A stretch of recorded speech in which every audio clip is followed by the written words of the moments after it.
Vital PO, जिंदगी जियो। बिस्मिल्लाहिर्रहमानिर्रहीम, अल्हम्दुलिल्लाहि रब्बिल आलमीन, वस्सलातु वस्सलामु अला खातिमुन नबीन। नाज़रीन, बहुत शुक्रिया वीलॉग देखने का। आज ही यूके से वापस आया हूँ और वहाँ भी बहुत से लोगों ने हमारे वीलॉग को पसंद किया, क्योंकि इसमें हम सच्ची और खरी बातें करते हैं। उस तरह नहीं कि पॉइंट स्कोर करने के लिए या लगी लिपटी लगाने के लिए। जो हमारा तज़िया होता है वो तज़िया पहले तो हम अपने मुल्क के मफाद को देखते हैं, उसके बाद फिर अगली बात देखते हैं कि करनी चाहिए नहीं करनी चाहिए। क्योंकि आजकल बहुत से दोस्त मैंने देखे हैं, दोस्त कह लें दुश्मन कह लें जो भी कह लें, कुछ तो पाकिस्तान के अंदर बैठकर ख़बरें दे रहे हैं और कुछ पाकिस्तान से बाहर बैठकर बदनीति के साथ ख़बरें दे रहे हैं। बहरहाल ऐसी बहुत सी चीज़ें जो है वो आती जाती रहती हैं।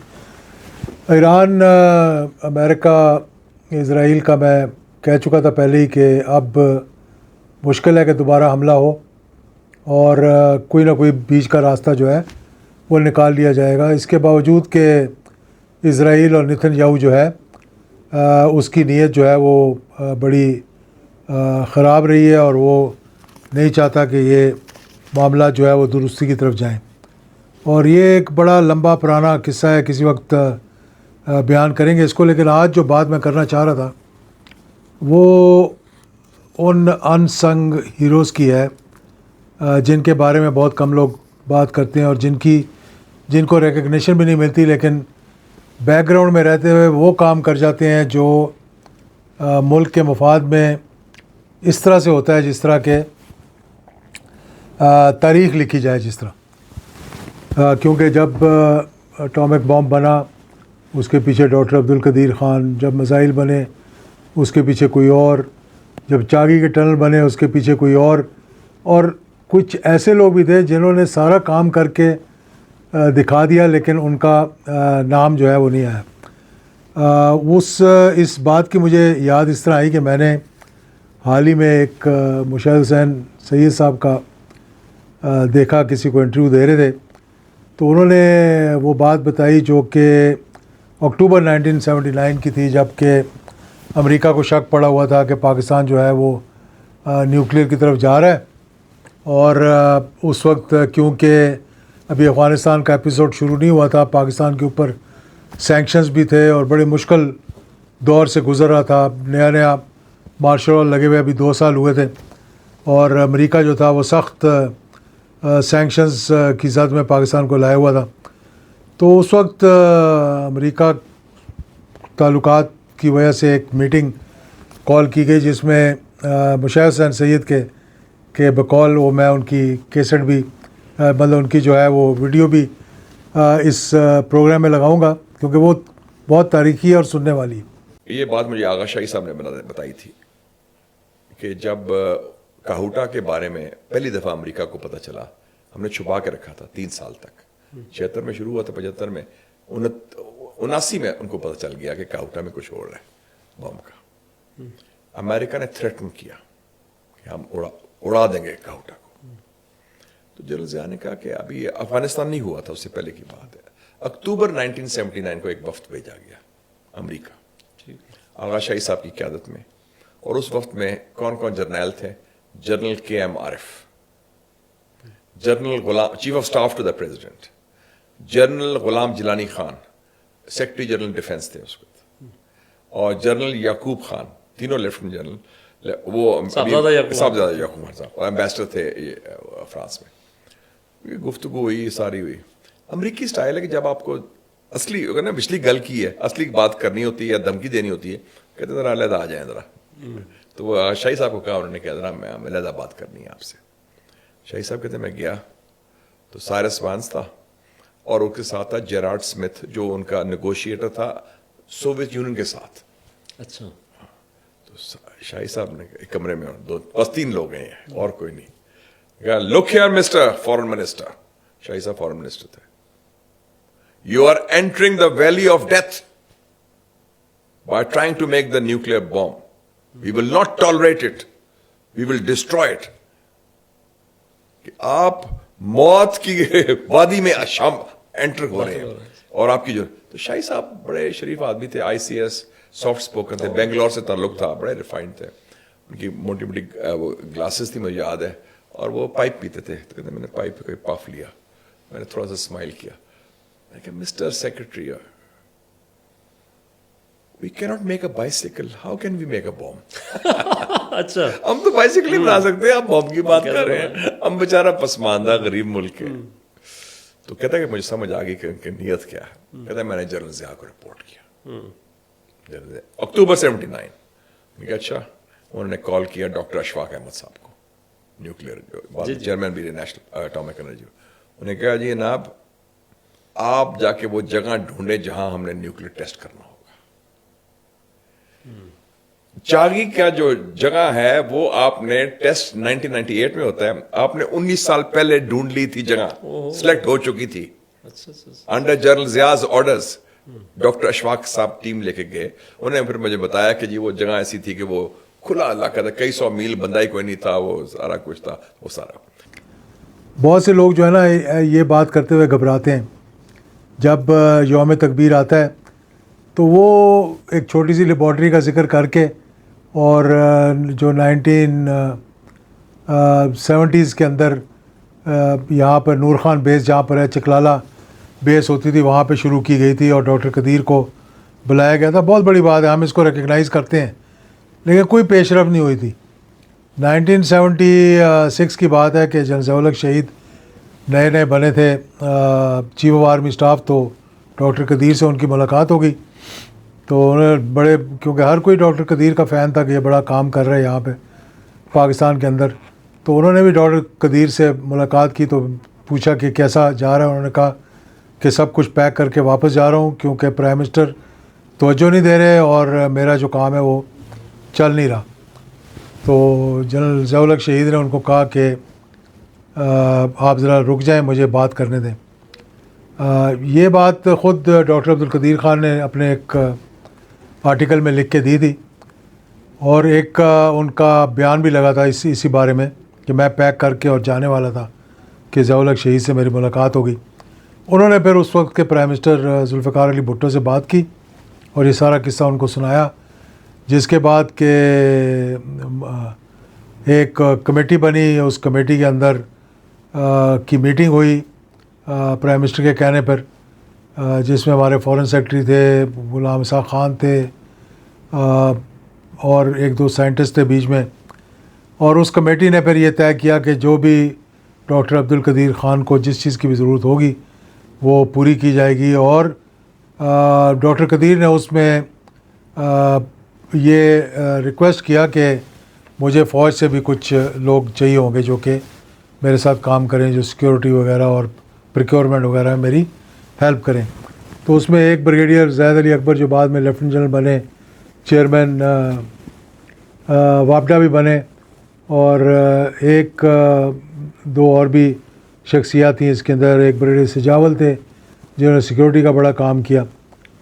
तो वो कहते हैं जब ये आगा शाही और उनके साथ तीन लेफ्टिनेंट जनरल के, एक ग़ुलाम जिलानी जो सेक्रेटरी डिफेंस थे, और जिसके साथ याकूब ख़ान साहब जो उस वक्त लेफ्टिनेंट जनरल याकूब ख़ान जो सफ़ीर थे फ़्रांस में, और एक उनके साथ जनरल KM आरिफ थे जो चीफ ऑफ स्टाफ थे जनरल ज़िया-उल-हक शहीद के, और आगा शाही साहब उस वक्त को लीड कर रहे थे। और वो गए वहाँ बकौल, मुझे मालूम तो था लेकिन मैं कहता हूँ बकौल सैयद मुशाहिद हुसैन साहब के, और उनको खराज तहसीन पेश करते हुए कि उनमें ये जुर्रत है कि वो सच्ची बात और खरी बात जो है ना खुल के दो टोक करते हैं।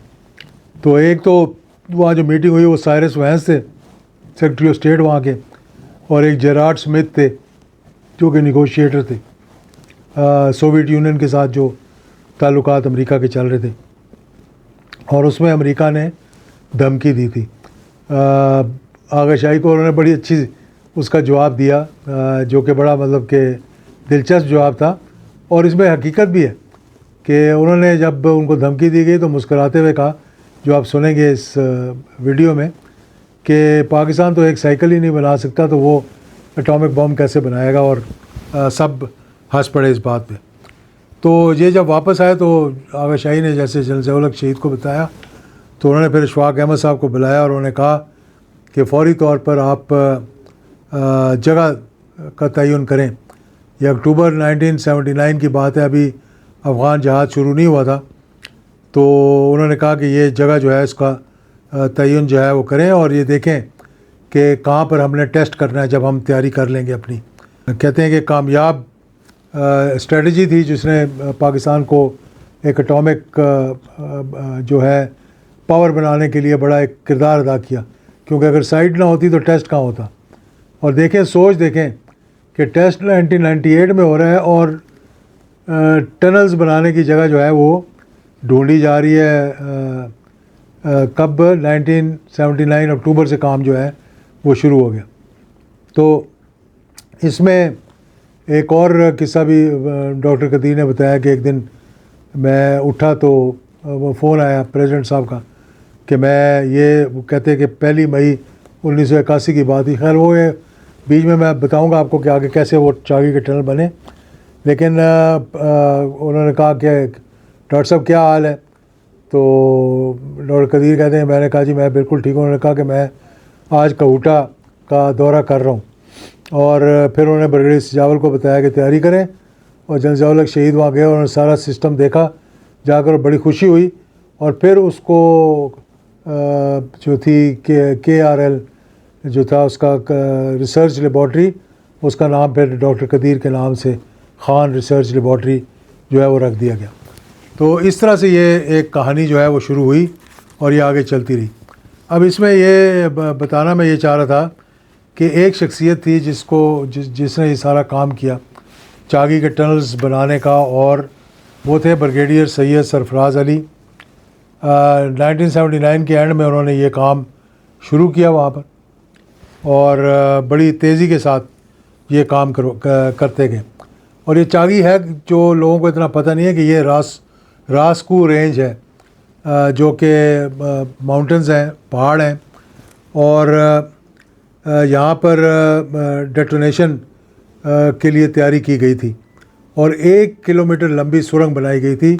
और इस जगह को इसलिए चुना था कि वहाँ पर एक हार्ड रॉक था, इसके अंदर सख्त किस्म का रॉक था, जिसके अंदर 1 किलोमीटर का टनल बनाना था, ताकि जब धमाका किया जाए तो उसका जो इम्पैक्ट है वो जितना कम से कम हो और उसकी इतना वो भी ना हो कि वहाँ पे कोई मुश्किलात सामने पेश आ जाएं।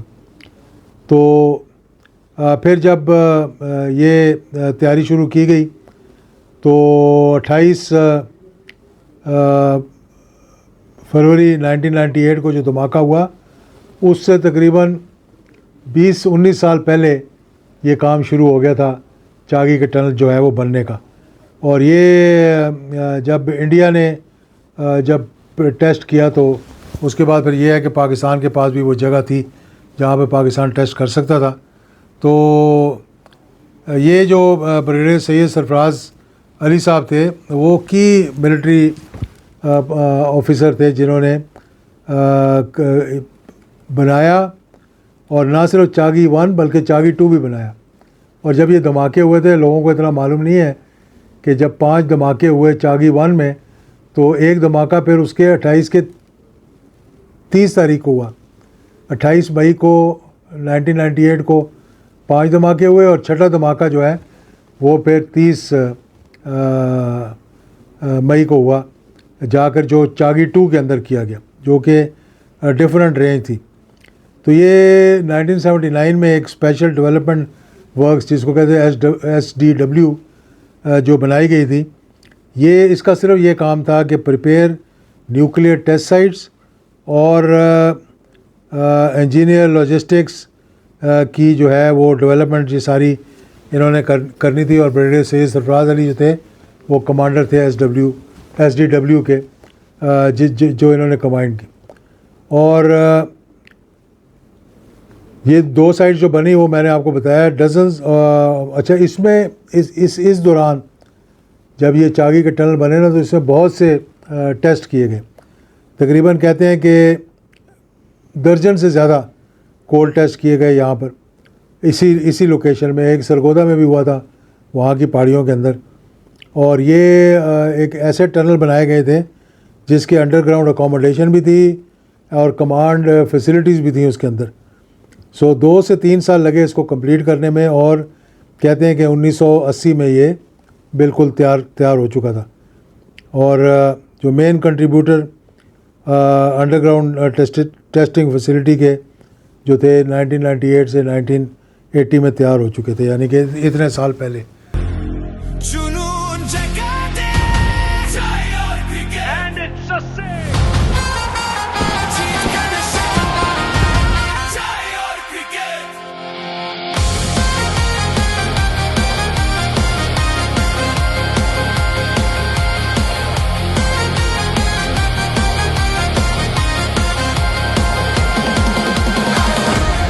वाइटल पीओ, जिंदगी जियो।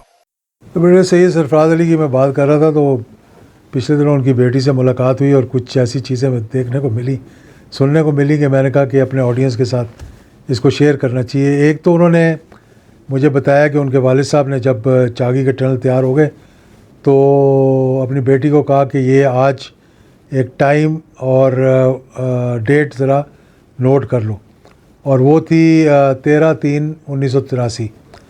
टाइम था 1:30, जबकि पाकिस्तान ने पहला कोल्ड टेस्ट किया। और उन्होंने ये कहा कि आज जो है इंदिरा गांधी जो है वो आप समझ लो कि ख़त्म हो गई है, और ये हमारा पहला कोल्ड टेस्ट का टाइम है, और अगर बार बात चली गई तो हिंदुस्तान की मौत हो जाएगी। तो इस पे फिर आगे जाके डॉक्टर इशफाक साहब ने भी उनकी बेटी को बताया, लिख के भेजा। उन्होंने कहा कि इसका इतना इम्पैक्ट था इस एक्सप्लोजन का, इट वाज सो सिवियर कि उनके इर्द गिर्द जो चीज़ें थी ना वो ऐसे कोलैप्स कर गई, हालांकि वो 1 किलोमीटर दूर थे और बड़ी दूर से देख रहे थे। और मैं और ब्रिगेडियर साहब का उन्होंने बताया कि हम दोनों बैठे हुए थे और कुछ कुलीग साथ थे। और जब जैसे ये एक्सप्लोजन हुई तो इतनी ज़्यादा घबराहट हो गई और सब ने कहा कि फातिहा पढ़ें और अल्लाह ताला का शुक्र अदा करें। और उन्होंने फिर आगे इशफाक अहमद साहब ने लिख के भेजा उनकी बेटी को कि आपके वाले जो थे he was a gem of a patriot, यानी कि बड़े एक पाकिस्तानियत थी उनके अंदर। और ये उनकी फौतगी के बाद लिखा कि अल्लाह ताला उनका जो है जन्नतुल फिरदौस में जगह अता फरमाए। और इसके साथ साथ उन्होंने ये भी बताया कि हमने तकरीबन 20 से ज़्यादा कोल्ड टेस्ट किए 1998 से पहले, जब हमने के 6 फुल स्केल के टेस्ट किए। और उन्होंने कहा कि ये हमारे देखें लोगों की आजी देखें कि इतनी मेहनत की, किसी को पता ही नहीं, उनका नाम भी नहीं पता। अगर मैं ना लेता नाम अभी तो पता ही नहीं लगना था, हुकूमत को भी नहीं पता था। मैं आगे चल कर बताता हूँ आपको। तो उन्होंने कहा ये हमारा नहीं था, अल्हम्दुलिल्लाह ये अल्लाह ताला की मेहरबानी थी, और हमें दुनिया में कुछ नहीं चाहिए, हमें आखिरत में चाहिए कि हमें अल्लाह ताला करे। और फिर उन्होंने कहा कि आपके वालिद जो है वो एक पाकिस्तान की हिस्ट्री में उन्होंने और उनके कोलीग्स ने एक पेज जो है वो लिखा है उन्होंने पाकिस्तान की हिस्ट्री का। और फिर साथ साथ बता रहे हैं अपने ताल्लुकात के बारे में कि जब मैं कोयटा जाता था तो मेरा बड़ा ख्याल रखते थे, और हम कभी कभी चाइनीज़ और कभी कभी सज्जी कबाब, वहाँ के जो बड़े मशहूर हैं लाल कबाब, वो खाने जाया करते थे। अच्छा, फिर उन्होंने कहा ये ब्रिगेडियर साहब की जो जब चागी का हुआ ना 1998 में, तो सब लोगों को बुलाया गया जिन्होंने वहाँ काम किया था, ब्रिगेडियर साहब को नहीं बुलाया गया। तो मुझे मैं एक दो उनसे जब मुलाकात हुई तो इस बारे में ज़िक्र हुआ। 1979 में मेरी, बल्कि 78 में मेरी उनसे पहली मरतबा कोयटा में मुलाकात हुई थी, जब उनके साथ खाना खाया। फिर 1979 में मुलाकात हुई थी तो किसी को ये मालूम नहीं था कि वो क्या काम कर रहे हो। कहते भाई मैं यहाँ पे ड्यूटी पे हूँ। तो उनसे पूछा जाता आप यूनिफॉर्म नहीं पहनते, कभी यूनिफॉर्म में नहीं देखा। तो उन्होंने कहा नहीं हमारा काम यूनिफॉर्म पहनने वाला नहीं है, यहाँ पे हमारा और कोई काम है। तो बहरहाल 20 दिसंबर 2015 को फिर उनकी डेथ हो गई। और एक गम उनको जो था कि जब चागी के 1998 में टेस्ट हुए तो ब्रिगेडियर साहब को नहीं बुलाया गया वहाँ, शायद वो भूल गए या जो भी हुआ। उनकी कुछ तस्वीरें मेरे पास हैं जो वो खड़े हुए हैं बीच में सबके, और सारे उनके इर्द गिर्द खड़े हुए हैं, ये भी मैं आपको यहाँ दिखाऊंगा। और फिर जब 2015 में उनकी वफ़ात हो गई और 23 मार्च 2024 को बाद अज़ वफ़ात उनको हिलाल पाकिस्तान का तमगा देकर उनकी उन ग्रां कदर जो मेहनत थी और जो खिदमत थी उसका इतराफ़ किया। कम से कम 25 साल के बाद 1998 28 मई यौम तकबीर के 25 साल के बाद जो शख्स इस दुनिया में भी नहीं, और वो ये हसरत लेके चला गया कि मैंने इतनी मेहनत की थी और मुझे इतना मौका नहीं दिया गया कि जब चागी के वहाँ पर जब धमाके किए गए तो मुझे नहीं बुलाया वहाँ। लेकिन बाद में भी जब एतराफ़ कर लिया, मैं समझता हूँ ये भी बहुत बड़ी बात है। और ये उनका जो तमगा और उनको लेते हुए जो वीडियो बनी है वो भी मैं आपको भेजता हूँ, इसको आप देखें। तो इस किस्म के बहुत से लोग हैं। मकसद मेरा कहने का ये था कि जिनकी खिदमत है पाकिस्तान के लिए और जिन्होंने वो खिदमत की हैं, हमें उनको रिकग्नाइज़ करना चाहिए। ये स्टोरीज़ हमें अपनी जो सिलेबस के अंदर डालनी चाहिए कि किन किन लोगों ने इस मुल्क को, ताकि बच्चे आगे जाकर जिनको पता भी नहीं होगा धमाका कैसे हुआ, बम कैसे बना, कोल्ड टेस्ट कैसे हुए, कम से कम हम उन्हें कन्वे तो करें कि ये हमारे कौमी हीरो थे जिन्होंने चुप करके इस मुल्क की खिदमत करते रहे कि कानों कान किसी को आवाज़ तक नहीं गई। बहुत शुक्रिया।